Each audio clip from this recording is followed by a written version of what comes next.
我现在请缅甸代表发言。Thank you, Mr. President.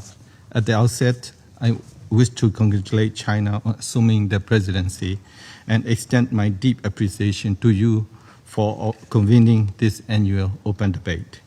I also thank the briefers for their remarks. Mr. President, the Secretary General's report showed the widening gap between global commitments to protect civilians in armed conflict and the reality they faced.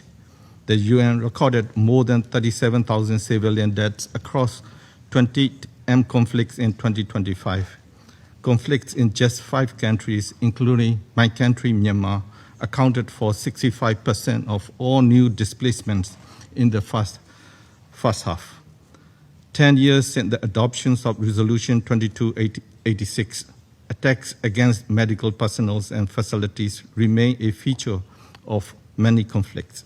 Against this backdrop, we, member states of the UN, must exercise bold leadership, renew political will, and decisive actions to reinforce compliance with international humanitarian law and enhance accountability for perpetrators so that we could live up to our promises to protect civilians in armed conflicts around the world. Accordingly, Myanmar joined the joint commitment to uphold the protections of civilians amidst reforms and constraints which was issued today. I thank Switzerland for its leadership in this regard. Mr. President, impunity in one conflict setting can embolden perpetrators in another conflict setting. The Security Council and the international community have a shared responsibility to uphold protections of civilians in all conflict settings, regardless of their degree of international attention.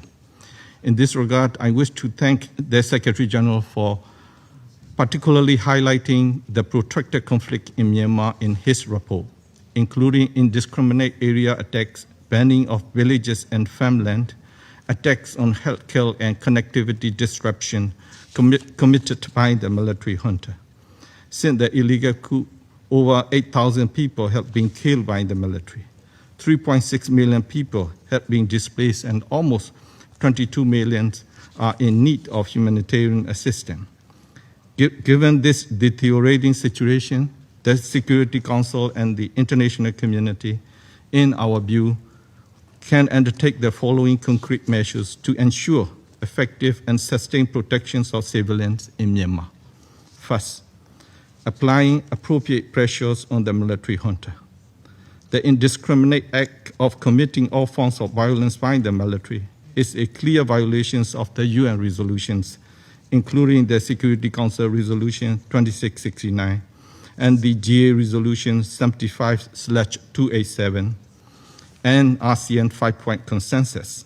Such repeated violations clearly demand a follow-up resolution by the Council and further comprehensive measures by member states to prevent the flow of arms, weapons, jet fuel, dual-use items and technologies to the military junta.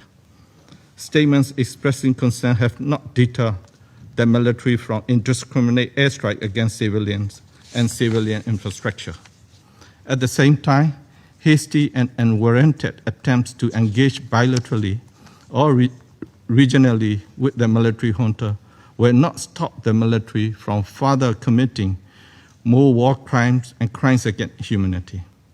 Second, strengthening accountability mechanisms for perpetrators. The deliberate act of committing international crimes has brought the military junta and its leadership under relevant international accountability mechanisms, including the case of the Gambia versus Myanmar at the ICJ and an application of arrest warrant against Senior General Min Aung Hlaing by the ICC prosecutor, among others. Accordingly, the Security Council can bridge the institutional gap in accountability and refer the situation of Myanmar to the ICC to bring justice and end the culture of impunity enjoined by the military junta. Without justice for victims, sustainable solution cannot be found, and the transitional justice will guarantee protections of civilians and deter reoccurrence of violations of international law.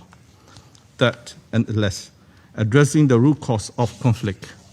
The long-standing act of committing civilian harm by the military poses a greatest threat to civilians in Myanmar. The people of Myanmar are fully aware that this threat will remain existential as long as the military junta enjoys political and institutional impunity in our country. This nominal change in the military junta and their titles does not signal an institutional or systematic political change, nor does it signal a genuine commitment to peace and stability. Therefore, the international community should seriously pay attention to the aspirations of our people instead and take a comprehensive approach in addressing the situation in Myanmar for sustainable peace and stability. In conclusion, Mr. President, civilians must be protected. It is not only our obligation, but also our moral duty. As such, Myanmar reaffirms our commitment to existing legal obligations under international humanitarian law and protections of civilians. The National Unity Government and major ethnic democratic forces in Myanmar are coordinating through the Steering Council for the emergence of a federal democratic union to bring the military under civilian oversight and institute a system of transitional justice to achieve justice and accountability for victims of injustice during the conflict period. As such, I urge the international community to extend effective support to the people of Myanmar and the SCEF in our collective efforts to eradicate the military dictatorship and build a federal democratic union for protections of civilians. And thank you, Mr. President.